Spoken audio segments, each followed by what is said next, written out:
अगली बड़ी खबर आप तक साझा करते हुए वो ये कि भारत के एक और टैंकर ने स्ट्रेट ऑफ हॉर्मुज को पार कर लिया है। एलपीजी टैंकर ग्रीन साल्वी ने हॉर्मुज पार कर लिया है। 44,000 मीट्रिक टन एलपीजी लेकर ये टैंकर जो है वो हॉर्मुज को पार कर चुका है, भारत आ रहा है।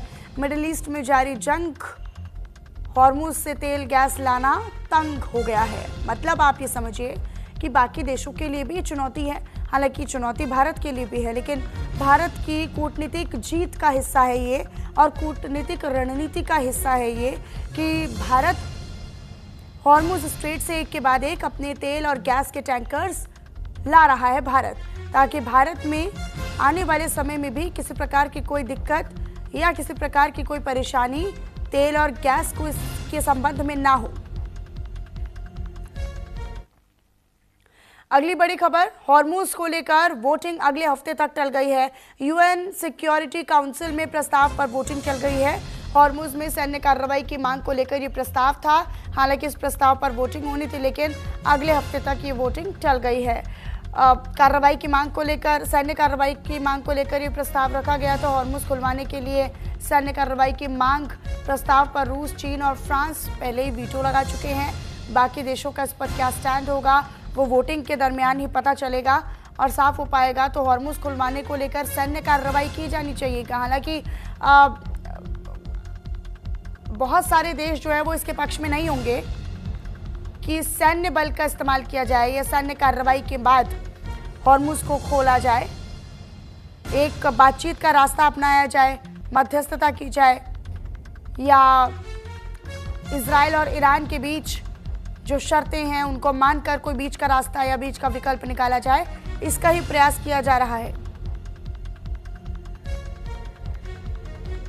एक और बड़ी खबर है वो ये कि अमेरिकी हमले में ईरानी अफसर की पत्नी की मौत की जानकारी है।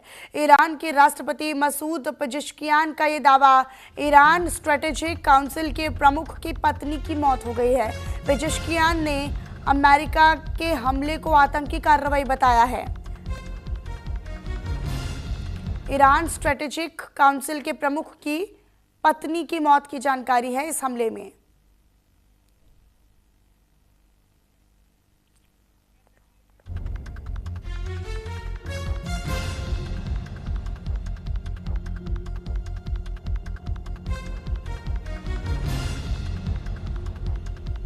ने दावा किया है और ये कहा है कि जो स्ट्रेटेजिक काउंसिल के प्रमुख है उनकी पत्नी की मौत इस अटैक में और इस हमले में हुई है। एक और बड़ी जानकारी आप तक साझा करते हैं। अमेरिका इजराइल ईरान युद्ध में भारी तबाही की तस्वीरें भी आ रही हैं, लगातार खबरें भी आ रही हैं और जंग में अब तक 3603 लोगों की मौत हुई है। ये एक बड़ा आंकड़ा है मृतकों का। जिन लोगों की जान गई है, जिन लोगों की मौत हुई है, उनका आंकड़ा है 3603। 3603। अमेरिका इजराइल ईरान युद्ध में भारी तबाही, न केवल ये सैन्य क्षमता को कमज़ोर करने की अब ये कार्रवाई है, बल्कि अब ये जो वहाँ पर रह रहे नागरिक हैं उनके लिए भी बड़ा नुकसान है। उनको भी लगातार टारगेट किया जा रहा है और इन हमलों में लोगों की जान को बड़ा नुकसान पहुँच रहा है, लोगों के जान माल को बड़ा नुकसान पहुँच रहा है और यह आंकड़ा उसी की गवाही है।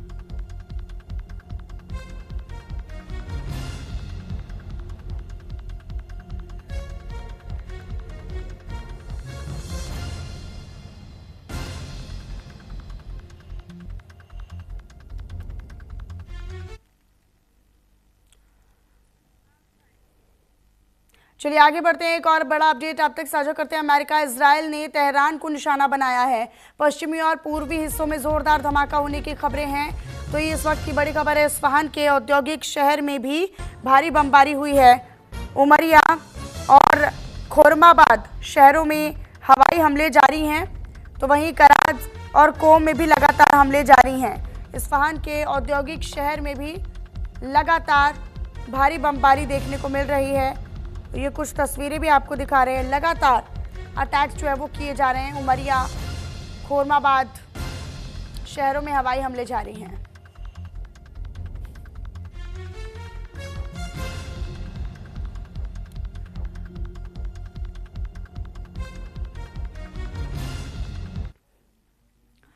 अगली बड़ी खबर का रुख कर लेते हैं। कुवैत में यूएस बेस पर ईरान ने ड्रोन अटैक किया है। ईरान ने अमेरिकी चिनूक हेलीकॉप्टर को निशाना बनाया है। सर्च ऑपरेशन में लगे हेलीकॉप्टरों पर हमला हुआ है। पायलट्स की खोज में लगे हेलीकॉप्टरों पर यह अटैक हुआ है। फिलहाल ये जानकारी आप तक साझा कर रहे हैं। फिलहाल ये बड़ी खबर है। सर्च ऑपरेशन में लगे हेलीकॉप्टर्स पर, चिनूक हेलीकॉप्टर पर अटैक किया गया है। पायलटों की खोज में लगे हेलीकॉप्टरों पर भी अटैक किया गया है। ईरान ने अमेरिकी चिनूक हेलीकॉप्टर को निशाना बनाया है। इधर एक और बड़ा अपडेट आप जान लीजिए, वो ये कि इराक के बसरा शहर में ड्रोन से हमला हुआ है। अल बुजुर्सिया में कंपनी के कॉम्प्लेक्स पर ड्रोन गिरा है। कॉम्प्लेक्स में ड्रोन हमले के बाद आग लग गई है। किसी के हताहत होने की कोई खबर नहीं है। फिलहाल ये राहत की बात है, किसी के हताहत होने की कोई खबर नहीं है। तो ड्रोन आकर गिरा है कॉम्प्लेक्स में। ड्रोन हमले के बाद भीषण आग लगी है। ये तस्वीरें भी आपको दिखा रहे हैं, भीषण आग की तस्वीरें हैं। किसी के हताहत होने की कोई जानकारी नहीं, कोई खबर नहीं है फिलहाल।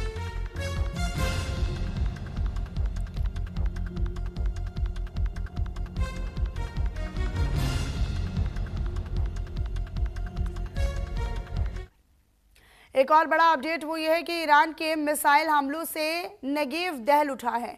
नेगेव के इंडस्ट्रियल जोन में भीषण आग लगने की जानकारी है।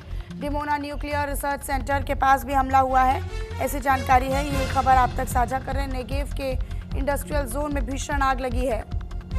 डिमोना न्यूक्लियर रिसर्च सेंटर के पास हमला होने की जानकारी है।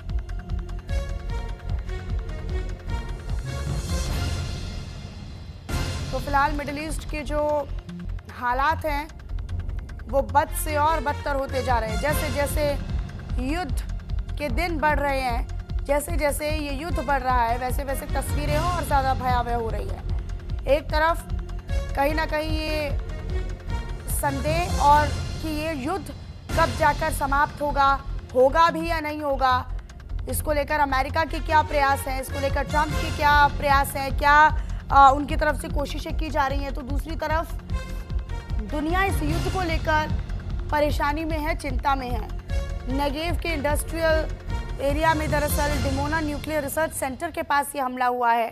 अब बड़ी इमारतों को निशाना बनाया जा रहा है। कल ये भी जानकारी थी कि वर्ल्ड हेल्थ ऑर्गेनाइजेशन की तरफ से कहा गया था कि अस्पतालों को निशाना नहीं बनाया जाना चाहिए, स्वास्थ्य ढांचों को, बुनियादी ढांचों को कम से कम निशाना नहीं बनाया जाना चाहिए। लेकिन उसके बावजूद भी जो तमाम इंडस्ट्रियल जोन हैं उनको निशाना बनाया जा रहा है, अस्पतालों को निशाना बनाया जा रहा है।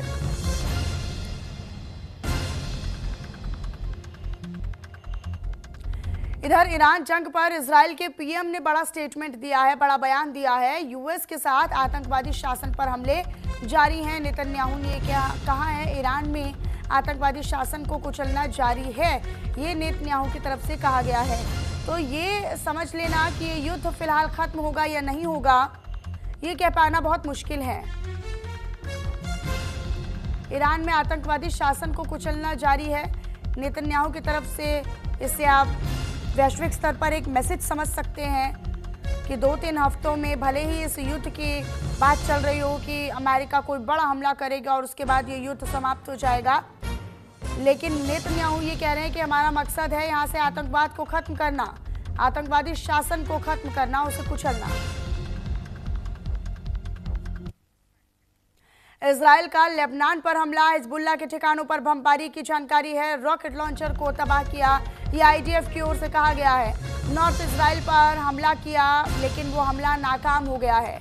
तो ये जानकारी अब तक साझा करें। हिजबुल्लाह के ठिकानों पर बमबारी की जानकारी मिल रही है। रॉकेट लॉन्चर को तबाह किया, आईडीएफ की ओर से कहा गया है। नॉर्थ इजराइल पर हमला नाकाम किया, नॉर्थ इजराइल पर हमला की कोशिश की गई थी हमले की, लेकिन उसको नाकाम कर दिया गया।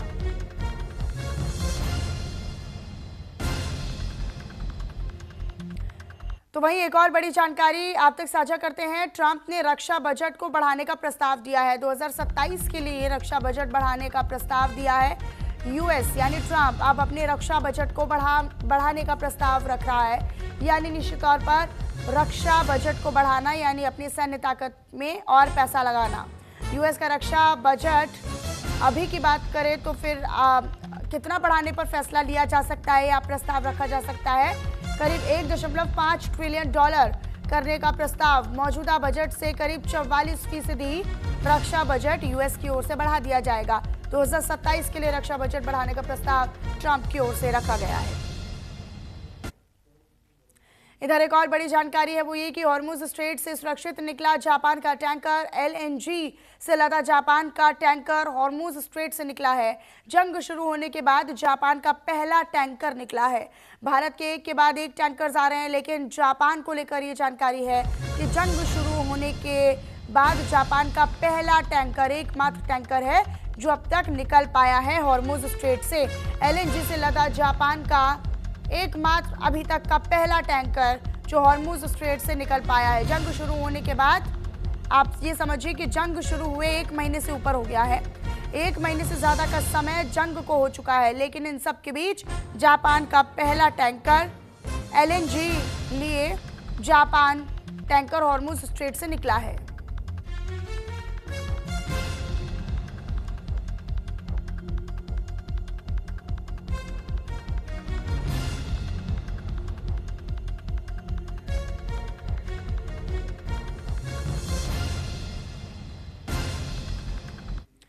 एक और बड़ी खबर मिल रही है, वो ये कि अमेरिकी राष्ट्रपति डोनाल्ड ट्रंप ने एक बड़ी बैठक बुलाई है, अहम बैठक बुलाई है। लापता पायलट को लेकर बैठक में चर्चा होगी। लापता F-15 के पायलट को लेकर ये बैठक बुलाई गई है। हालांकि आपको बताएं कि पायलट को ढूंढने का प्रयास लगातार किया जा रहा है, तलाश लगातार की जा रही है। और अब तो ईरान में भी एंट्री अमेरिका की हो गई है। लेकिन इसी बीच ये जानकारी है कि फिलहाल एक आपात बैठक, एक इमरजेंसी मीटिंग जो है वो ट्रंप की ओर से बुलाई गई है।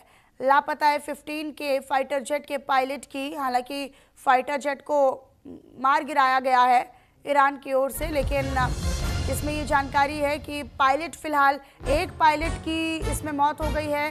दूसरे पायलट को बचाना और उसको ढूंढने का प्रयास जो है वो अमेरिका और अमेरिकी सेना कर रही है। लापता F-15 के पायलट को लेकर ये बैठक बुलाई गई है। और आप ये समझिए कि अगर इस पायलट की खोज नहीं हुई तो ईरान के हिस्से ये एक बड़ी उपलब्धि होने वाली है कि इतने शक्तिशाली फाइटर जेट्स को जो अमेरिका, जो ट्रंप कल तक ये बड़े बड़े दावे कर रहा था कि उनके हथियार हमने पूरी तरीके से कमज़ोर कर दिए हैं, उनके हथियार हमने खत्म कर दिए हैं, उनके हथियारों की सैनिक क्षमता हमने खत्म कर दी है, नेवी, नौसेना सब समाप्त कर दिया है और ईरान अब घुटनों पर आ चुका है। लेकिन वही ट्रंप अब ईरान में अपने पायलट की खोज कर रहे हैं, अपने पायलट की खोज के लिए बड़ी बैठक बुला रहे हैं।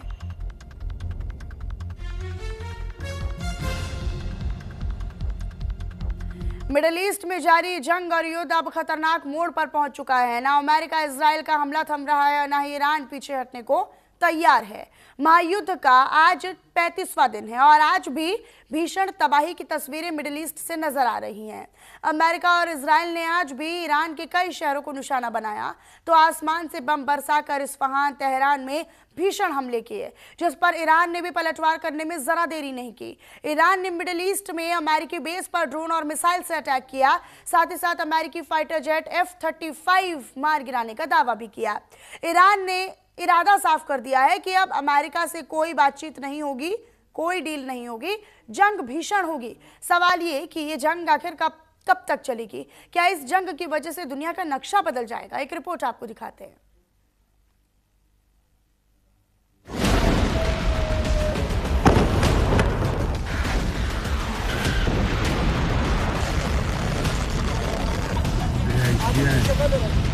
मिडिल ईस्ट में बारूदी जंग से हुई तबाही की ये सबसे ताजा तस्वीरें हैं, जहां 35वें दिन भी अमेरिका और इजराइल ने आसमान से बारूद की बरसात कर ईरान के शहरों को धुआं-धुआं कर दिया।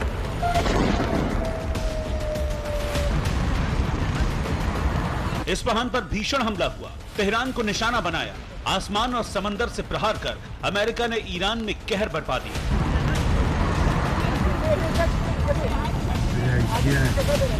इस अटैक के बाद अमेरिकी राष्ट्रपति डोनाल्ड ट्रंप ने सोशल मीडिया पर पोस्ट कर लिखा, हमारी सेना जो दुनिया में सबसे शक्तिशाली है, उसने अभी ईरान में तबाही शुरू भी नहीं की है। पहले पुल, फिर पावर प्लांट। ईरान के नए नेतृत्व को पता है कि क्या करना है और वो भी बहुत जल्दी। ईरान के लिए अब भी समय है कि वो डील कर ले, इससे पहले कि बहुत देर हो जाए। और वहां कुछ भी ना बचे। ईरान एक महान देश बन सकता है, लेकिन वक्त कम है।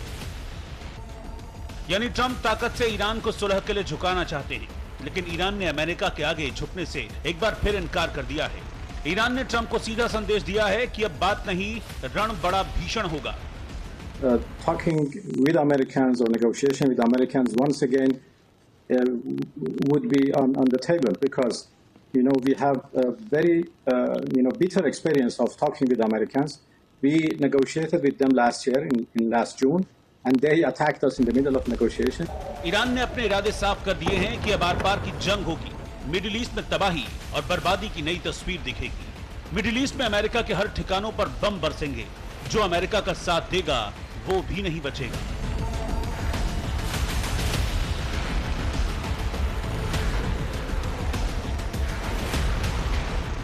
ईरान की सेना ने कहा है कि अगर अमेरिका और इजराइल ने हमारे इंफ्रास्ट्रक्चर पर हमले बढ़ाए तो हम पूरे मिडिल ईस्ट में उनके ठिकानों को निशाना बनाएंगे। जिन देशों में अमेरिकी सैन्य ठिकाने हैं, हम उन्हें भी नुकसान पहुंचाएंगे। ईरान की ये चेतावनी ही नहीं है, बल्कि हमले की तस्वीरें भी नजर आने लगी।